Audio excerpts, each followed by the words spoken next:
In this video, you're going to learn an institutional strategy that has opened my eyes to understanding what the market has done, what the market is doing, and what the market is about to do.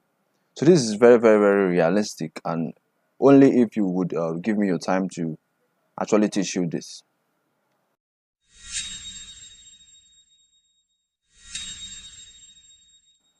This is UCFX. Welcome back to my channel. This channel is all about helping forex traders get acquainted with the necessary information and knowledge on how to become profitable in the forex market. So if this is you interested in contents like this, do well to subscribe to this channel and turn on the bell notification icon to actually get notified anytime we upload new videos. And don't forget to drop in the comment section any topics that you'd like us to make videos on. I will try my best to do those videos concerning the topics. So let's see you on the charts to continue our learning. Alright, this strategy has to do with order blocks. Ever heard about order blocks? Well, an order block is a technical analysis technique that tracks the accumulation and distribution of orders of banks and institutional traders. That is, order blocks are areas where banks and institutional traders buy or sell from. Enough of the big drama, let's look at the chart to actually understand this. So looking at this chart now, this is what we call an order block. Let me mark it out. This is what we call an order block, right? So this is what we call an order block. Here we have actually have two types of order block. We have the bearish order block and the bullish order block. So in this area, in this case, we have the bearish order block. So order blocks are basically the last. In this case, explaining the bearish order block. The bearish order blocks are basically the last bullish candle before an impulsive move downwards. So we have this area as our order block. So marking from these lows to these highs of this green candle is what we call an order block. So reciprocating it, we have our bullish order block. That is the last bearish down candle before an impulsive move upwards. So after understanding that, let's now say, okay, what's the reason behind the formation of these order blocks? You will know later after you must have finished this lesson. So try to stick around to actually understand and grasp it fully. So let's start with marking out or setting out the steps that you need to follow to actually trade these order blocks.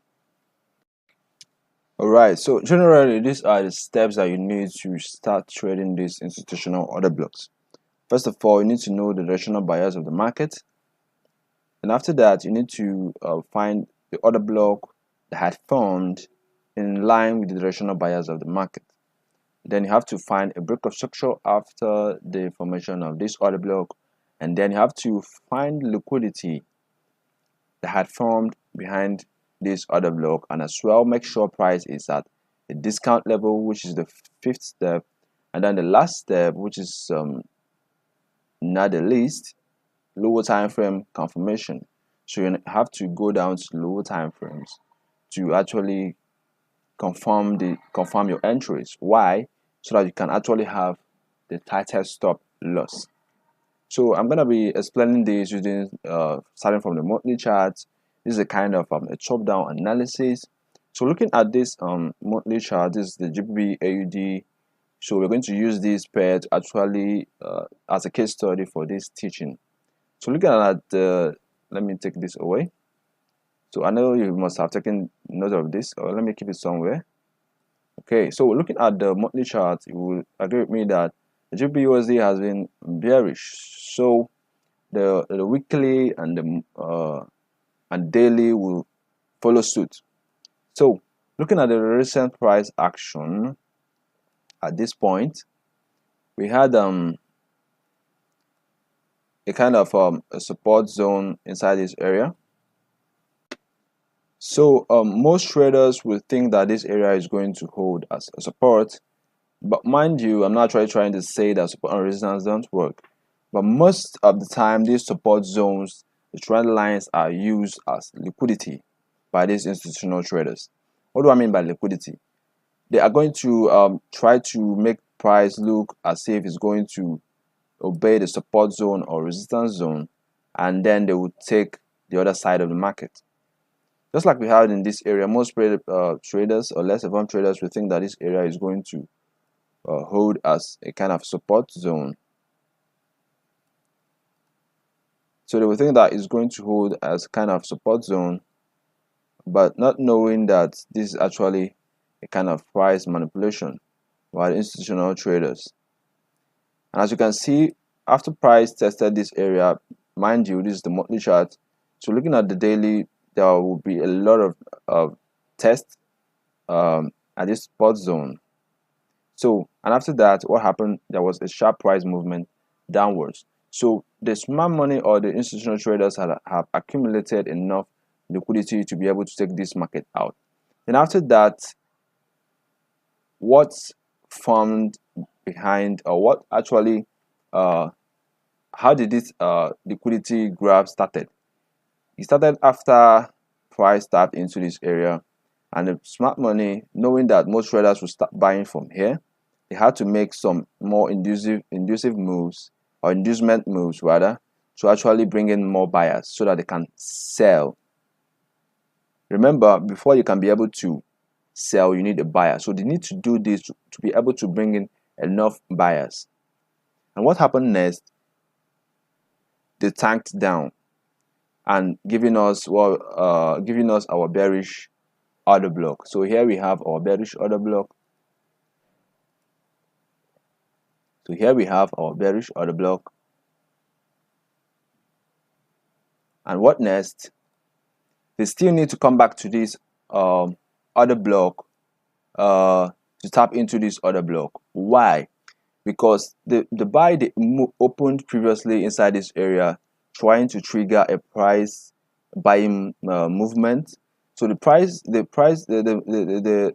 position they opened here is still in a drawdown. So they opened some buy positions which are now in a drawdown before selling this market. So they need to go back and close these buy orders at this point before going their intended direction, but maybe before going they can start going bearish, because that's actually what we are anticipating. So they need to go bearish from this point, maybe a little bit, or maybe then start going upwards. But basically they need to tap into this order block, shift down a little bit before doing any other thing that they want to do. So basically this is the reason behind the formation of order blocks. So anytime you hear about order blocks, this is actually what happens behind the scene. So I'm going to show you, starting from the first point, to actually show you how you can be able to trade this order block. So after understanding this liquidity concept, this support and resistance liquidity concept, and if you looked again, you will actually see a trend line liquidity. So most traders will think that this is a trend line that would hold price, but unfortunately it did not. So these are all liquidities the smart money put in place to actually do their thing.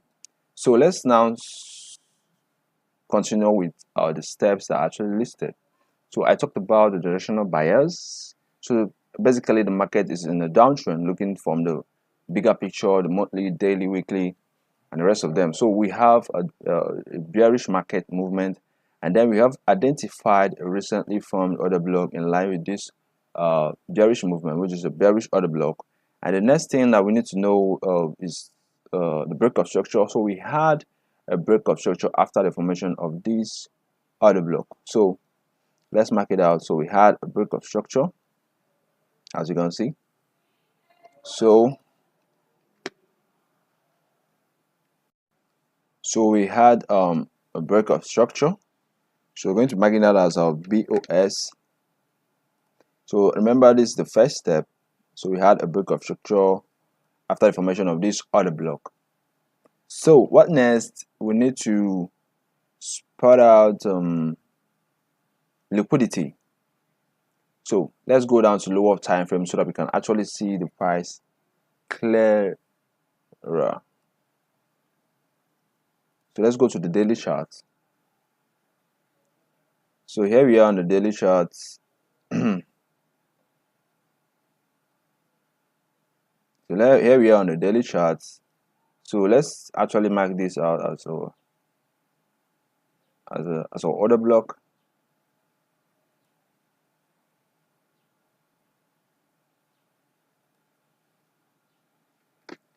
So this is our order block, our daily order block, our monthly order block rather. So here is our monthly order block OB. So here is our monthly order block. So after the formation of this order block, this is our break of structure, and then liquidity. So we need to see liquidity formed before it tap into our order block. So looking at this at price action, you will actually agree with me that we had liquidity in form of equal highs. So we had liquidity in form of equal highs. But if it's a bullish order block, we'll have liquidity in form of equal lows.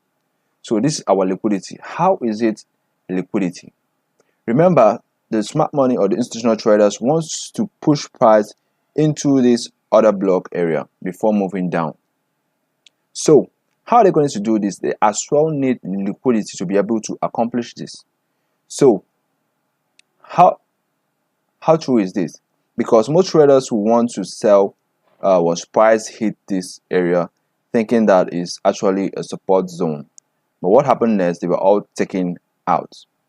So the institutional traders actually needed sellers so that they can buy into this area before tapping into this order block.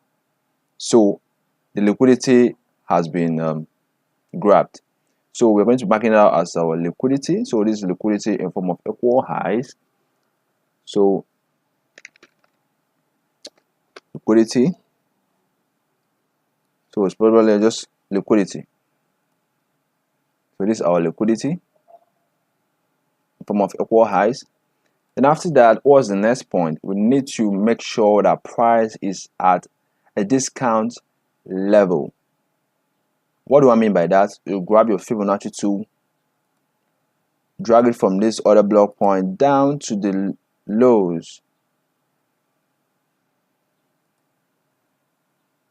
Down to the lows. Then looking at this Fib tool, our discount levels are the 0.786 and the 0.681 out of Fibonacci tool. So whenever you see price inside this area, this is what we call our discount levels. Remember, in the market, we all want to buy at discount prices.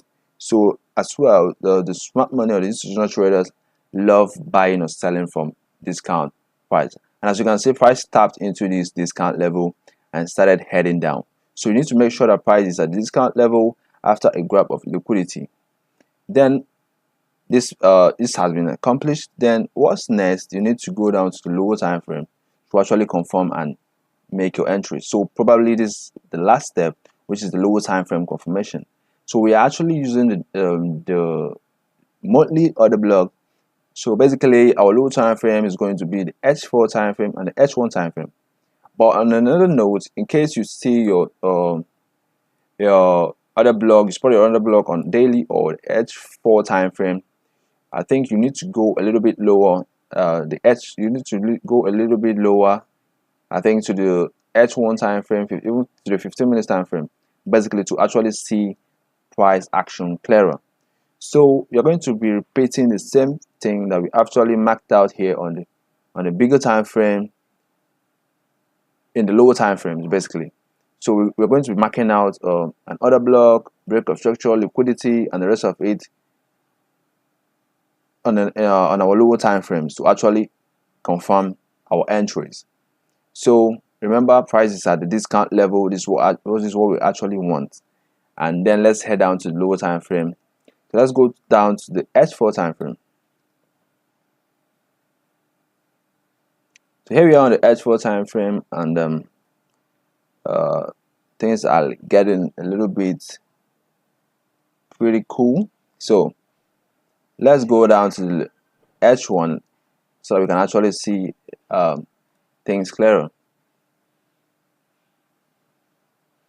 So here we are on the H1 time frame.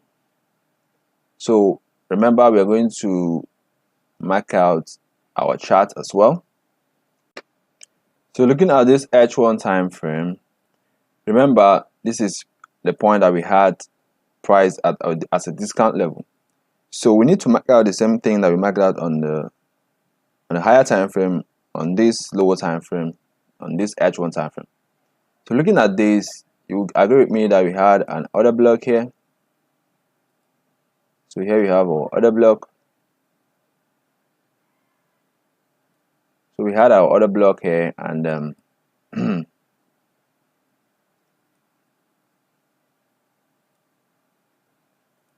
so what next?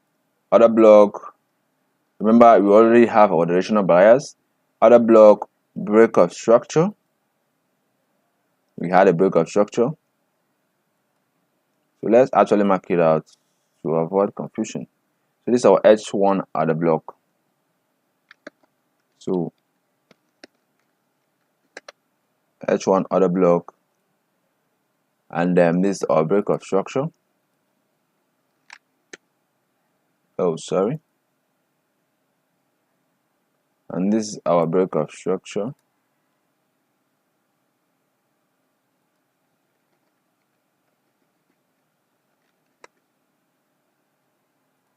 So this is our break of structure, and what next? Liquidity. So what next? Liquidity. We need to spot our liquidity before price taps into our order block. So if you look clearly, you can still see the same thing that I showed you on high time frame. We still have liquidity in form of equal highs. We still have liquidity in form of equal highs.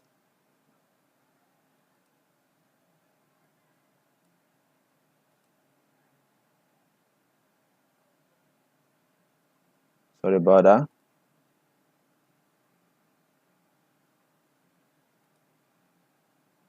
So we still have liquidity in form of equal highs.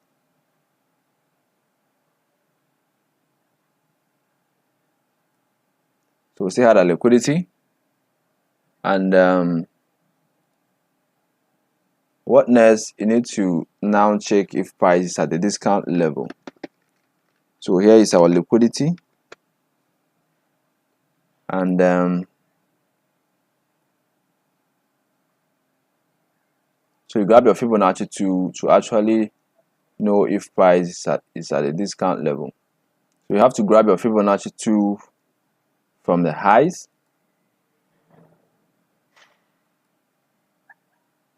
to the lows,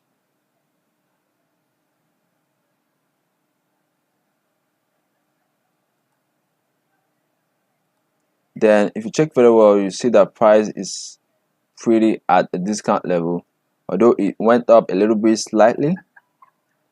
So everything is still in place. So this is the place that you need to start taking your entries from. So if you are taking your entries from this discount price,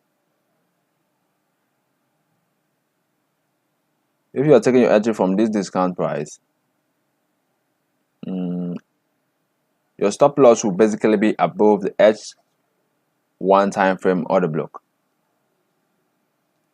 So let's try to actually see how that would actually work. So if you are taking your entries from this point and placing your stop loss slightly above this H1 time frame order block, then your take profit would be the next lows considering the higher time frame. So if you consider the H4 time frame, so you need to go place your take profit at the lows, at the recent lows of the H4 time frame. So let's actually try to see that. So if we go back to the H4 time frame,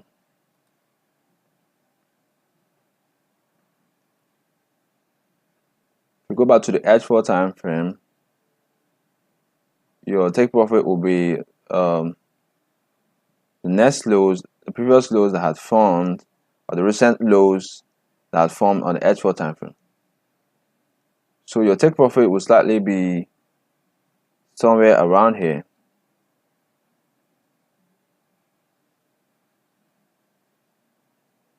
Your take profit will be around here. So checking it will be about 392 pips. So that's about 1 to 347 risk to reward ratio. And mind you, the stop loss is a little bit high. It's about 113 pips stop loss. So mind you, this is GBP AUD. The pip movement is massive. So this is actually a cross pair, unlike Euro USD where you have tighter stop loss. But considering the risk to reward ratio is still pretty good. So this is all about the institutional other block trading. So this is pretty the way that you would have analyzed your charts to actually trade this institutional order block. So if you actually gain value in this video, just consider subscribing to this channel and turning the bell notification icon to actually get notified anytime I upload new videos. And still don't forget to drop in the comment section any topics that you would like me to make videos